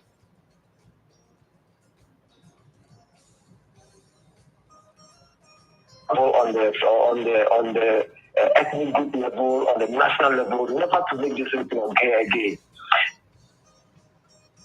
I think that they are looking back at something, they are running away from something. Something is pushing them. Can we also carve something out of this conversation we're having now, the knowledge we have gathered now from this conversation? Where do we move from here? How do we carve something like that? What are we going to take to move forward out of this conversation so that we can carve something for ourselves, like the center of humiliation that the Chinese are running away from, what is driving? I think that's the main thing driving their development, because they were humiliated by the white people. We started at in places in Shanghai. There was this. There were on the notice board, dogs and Chinese not allowed. The British had that right there in Shanghai, in several cities in China. And they have termed that as a center of humiliation, and they have so never to let it happen again. If you have something like that, if you don't have something like that, can we use this conversation to keep something like that, to initiate something like that? That is what that is my contribution. Okay, so can I say one more thing, please? I think, sir, historical fact is also important, right? We have to call the facts the facts. If we say we sold our brothers into slavery, the idea is that it was a blanket thing whereby we were like, for instance, let's take Galamsey as an example. You know how everybody can just practically grab a shovel and go into the forest and free will go, even though it's illegal? Was it like that? No, it wasn't. It was organized by a group of people. So, boss, brother, if you suggest that people who were being chased, because remember, it was a small group of people who were chasing everybody else. It's like today you have a gun, and so because of that, an armed robber goes into a house and subdues everybody because of the gun they had. Same thing at the time, they had certain powers through which they could subdue large amounts of people backed by what the white people were supplying them. So now, if they take that and then they go into the hinterland and constantly raid us until at some point it ceases. And let's remember that there were also chiefs up north and things like that who were fighting against these things. There were people who set up territories that you dare not bring that nonsense into my territory. Let's recognize that and not, out of whatever, run and go and accept, okay, we sold you into slavery. No, my ancestors did not sell anybody into slavery. My grandfather was running away from slavery. He was running for his own life. Some other people, yes, they were black, all right. Let's find them and give the blame there. But Mimi Nanana, he was running away for his life towards the Salaga Wall and things like that, right? Going where he will feel safe. Forming groups that were marching against slave raiders. No, are we going to come back and carry that load again that we sold our own into slavery? That's not fair. Just saying. Thank you, Brethren. Give thanks. Thanks. Someone will take it up. Yes, my lord. Come in. The one in black. You have not said anything since we started. So please. Someone speaking. No. All right, this time. My name is Realize. Yes, sir. What I'm saying is, this time for the reasoning. This time reasoning. We love this. It's African time. We're going to do more of this reasoning because it's important. It gives us darkness. It gives us the ground for a next step. As the brother is saying, we must take a next step and make these things that we do transform into reality that makes it bring some benefits to us and our people. So, if there was not a market for slavery, there wouldn't be the need for people to go about and capture people and do anything like that because trade or whatever. But that is what they have done. They have created a market. And right now, slavery don't stop. They call it abolishment and all kind of things that they bring up and then they start getting into our minds and try to save it. But you know how we go through, how we suffer every day in these people's hands, where they do what they do for us, where we keep falling into their trap and we keep doing, and we still keep living like we do as another level of citizens in the citizens, like another level of human. We are not like the people on a different level. Like when they say at the time of slavery, like slavery started, it was legal. That's what they say. That it was legal. They say that. And that's what they did. That's what they have done. That's what they do. And they do. So, as for us, reparations in London is a big thing. A few people get together now because Not a lot of people talk together about black people issue, African people issue a lot, you know. Everybody try a thing. So, like the Rastafari organization, EWF, they have a shop somewhere in Britain. I don't remember them anymore. They're almost non-existent. The spine, the size of Israel, their house is still there in Streatham. They do Friday sessions. Every Friday, they hold meetings, you know. It's all about music, we heard that, about DJing, that's what they do. So it's all about music in Texas, in Streatham. I've not been there for years now, more than 10 years. I've never been past there now. So I don't even know how they run things now. But You made some brilliant point about the reparations, you know, the different yeah, takes. I'm coming on that again. I'm coming on that reparations whereby there's an organization where we have this Global African Congress, UK. Global African Congress is a congress over in many countries. Barbados is started in Barbados, right? So you have a Barbados section, and then but the Indian one is very strong, where the whole solidarity meetings every Sunday, you know, and then monthly meetings, Zoom, especially since the Zoom come in, there's a lot of Zoom meetings. So that's where we meet a lot of times. We have about 30 people, 40 people in the Global African Congress Zoom meeting monthly, you know. So that's a strong thing. And they talk about you go to Parliament. You're still on Radio Culture. We're still listening to the lecture is question and answer time now. The answer. Oh gosh, it's fumbling all over the place. The topic for today's lecture is repatriation before and after Marcus Garvey. And the speaker is Kwasi Anokye. It's question and answer time right now. Stay tuned on Radio Culture. So we go to Parliament and look around that. Small group of people, when you look on the WhatsApp group, it's about 108 and about 120 people in the on the platform, about 50 active participants. So yeah, it's something going on. But is it enough? I don't think so. I think the suffering level where we hear about some place in Africa, since we hear about every day, Africans should rally more and show more solidarity and more involvement in our affairs. So our Marcus Garvey, our Kwame Nkrumah, never live in vain. We will never live in vain. We will do something about it. We have to. Absolutely. Give thanks, brethren. Give thanks. I just want to throw something in there. You know, there are different takes on reparations. You know, I'm sure other people have things to say.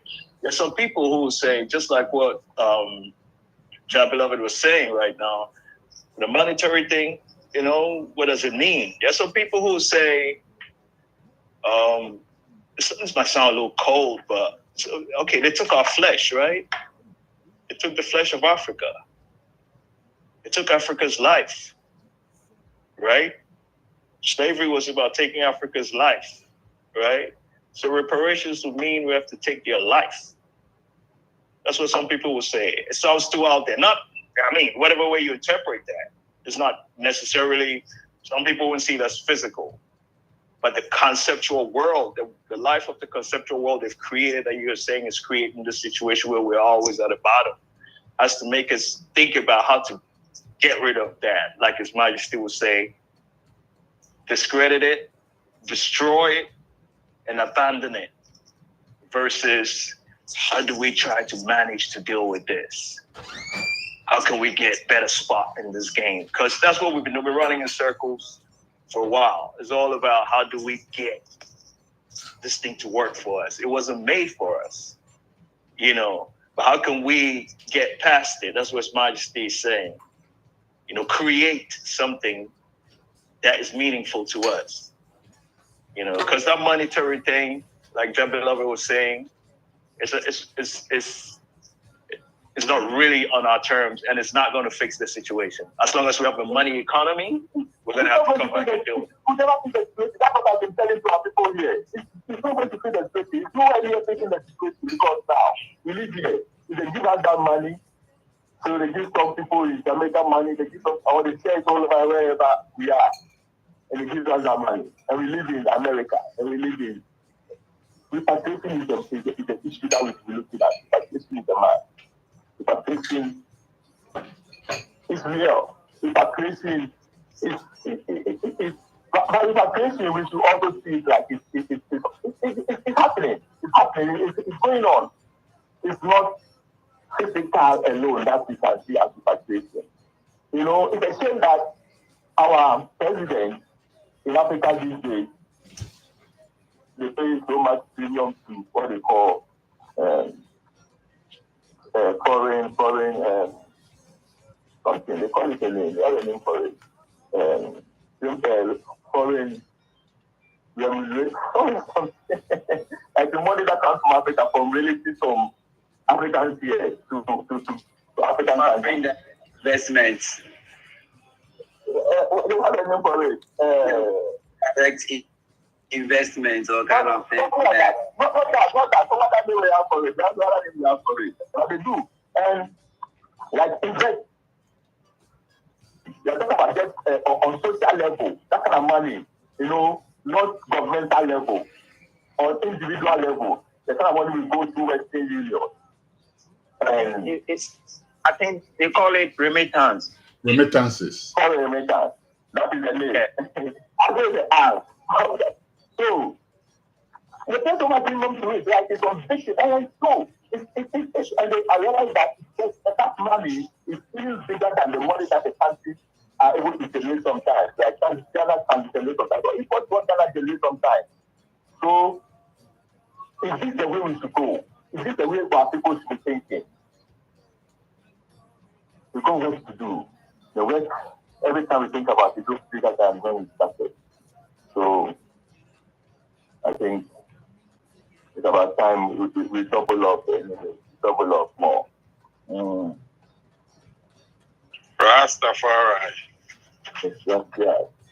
Yes, my lords, we have exhausted the time allotted for the program. So if anybody has any final words or comments, please, we'll take a few minutes and then the presenter will give us his closing remarks and we'll call it a day. So please, does anybody have a final question, comments you want to chip in? It should be brief. Yeah, I'll be very brief. I have a final question, but actually I think we should keep this for another time because I think it could also be a topic on its own. But it's something that you mentioned, Rastafari Anokye, and I want us to think about that. That issue of automatic citizenship, right? And how practical is that? Because what's the criteria, you know? And then when somebody comes in the country and then they decide, okay, remember, there are all these 56 countries, and so they can choose from everywhere, right? It would be a great idea. How practical would it be, though, for all the 56 countries to agree? If not, are only a few countries going to mop up everybody? It's a discussion on its own. So I just want to lay that out there for another day's discussion. Give thanks. Yeah. I think that I agree with Kwasi back that we should not quantify reparations in terms of money. But if possible, why will we see them in terms of economic independence, economic sovereignty, the returning of things like the artifacts in their museums and things like that, as part of reparation, not in terms of quantify to get money. Because like you are saying, they can do some figures and forget about it. And the last thing is, from this conversation, what are we moving forward with? Like I've said, the Chinese have got something as a center of humiliation. And every Chinese is trained from the home, school, whatever, to be able to work in such a way that this sense of humiliation will never happen again. I don't see that that concept in Africa. We have not been able to see slavery as something that we should run away from, something that we should try to make in such a way that we will never see that again. I really see something like that. So from this conversation, can we cap something like the Chinese have? Not like trying to say they have this, but have this, but how can we use that experience you have gone through, slavery, to move forward?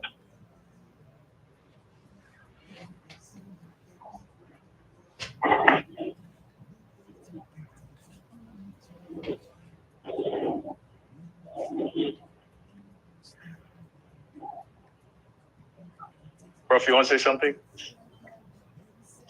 Okay. I don't know if one conversation can do it. I feel your sense of urgency, which I would suggest say, it would be nice to say, you go take it up and push it. What we're trying to do is we're trying to understand what's happening. No, seriously, we have to stop. We have to push the idea, but we can't sit here and formulate something when even some of us don't understand the situation yet. This is not a simple thing where you sit down and you say, this is what happened, or this is what I think. And so that's it. We're still coming to terms with it. How much do we learn about slavery when we're in school? How much have we studied this thing closely? To what extent? So I think we need to understand what happened, then we can formulate the real solutions. But if we just get up and say, well, the Chinese did this, we should be able to do this. Your demographic, your situation, your environment, your history, white people can become white. I mean, Chinese people can become white. Let's not forget that. In the dark, if you see a Chinese person moving around, it's no different than a white person. But me, when I'm in the dark, even, what I'm saying is that Africa has a different set of questions to be answering. It doesn't mean we can't look at other people, but we have to formulate something. Because if we keep looking at what other people have, that's what Garvey's generation was going through. Europe has done this, why can't we do it? America has done this, why can't we do it? And we're still, we're still dealing with that. Why can't we do what? Our situation is different. We have a set of questions that no one else is being asked. But I think what you're saying is good. Let's push that. But first of all, we need to really understand our situation. I get a clarity from what Jabba is saying. I get clarity from you. Then we make decisions based on that. Because we've become, before in Nkrumah, people were already talking about solutions, but we didn't understand the problem. Sounds disappointing, but we have to try to understand. We have to understand the things we're dealing with. Understand the world. What is this economics we're talking about? What is this history we're talking about? What is politics? All these things have to be dealt with. Like, we want something else besides that understanding of how the world is. If we can't get past that, then we're gonna have to deal with this question. We can just patch things up and hope that it works. So I think we need to understand what we're dealing with, and then the answers, the actions will be based on that. I agree with you. Every time that we discuss this on a podcast, every time you're talking about white people, I've always been saying that if you're going to play soccer with somebody, you must study the formation the person is playing, and then build a formation that you can use to defeat that person's formation. So what I think is very true. We must know what is happening, and then we can carve a formation with which we can move forward. So I think I agree with you, like, you must understand what is happening, and then be able to devise a plan, strategy, whatever, to move us to where we want to be. Good thing. Ross, Kofi Asante. Yes, sir. On the platform and things like that. So much, yes.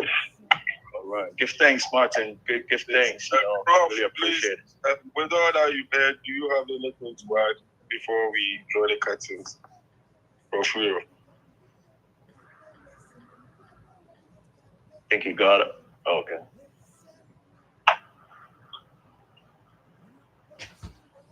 Yes, Prof. Will, please. I was asking if there's anything you'd like to add with the comments, suggestions that came aboard.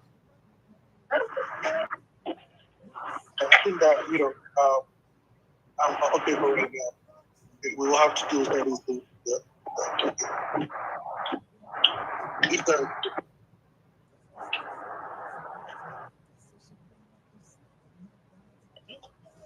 Yes, my lord.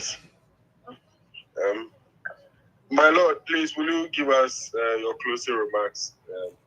Anokye, and then we'll just draw the curtains down for tonight. I just want to give thanks that we all got together and reason something about this thing. Garvey, central to our lives. Talk about Black August, remembering all the things that people did, doing to get free. And I think we have to keep our minds on that we're still fighting to get free, right? And we have to construct something. When Haile Selassie says Africa awaits its creators, it includes constructing something, creating something. And I think we have to take that very, very seriously. Yes, I give thanks, my Lord. My Lords, I would like to give thanks for your presence and your contributions that really enriched the conversation.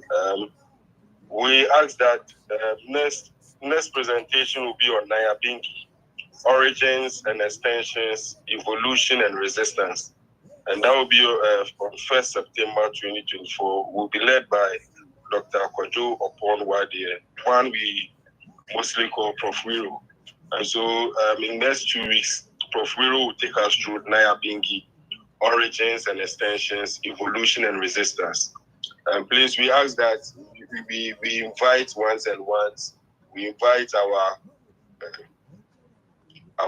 fellow races. When the Rasa Journal will share the flyer with us, and we will beg of you to help us in sharing the flyer. We pray that members, enough races will participate in the reasoning so that we will all appreciate some of these deep reasonings. And when we have to make a decision, we will all be on the same page. And so, my Lords, please remember to share the flyers immediately we release them.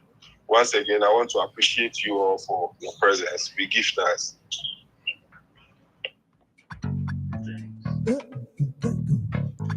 Rastafari. The story narrative. Yes, indeed, and that was the lecture, the Rastafari Reasonings bi-weekly lecture, brought to you by courtesy of the Rastafari Council Ghana Education Committee. Was on the topic Repatriation before and after Marcus Garvey, and lecture was delivered by Kwasi, Anokye.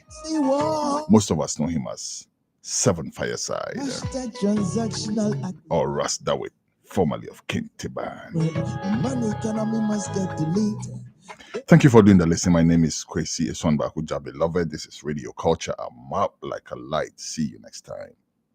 Thank you. Bye.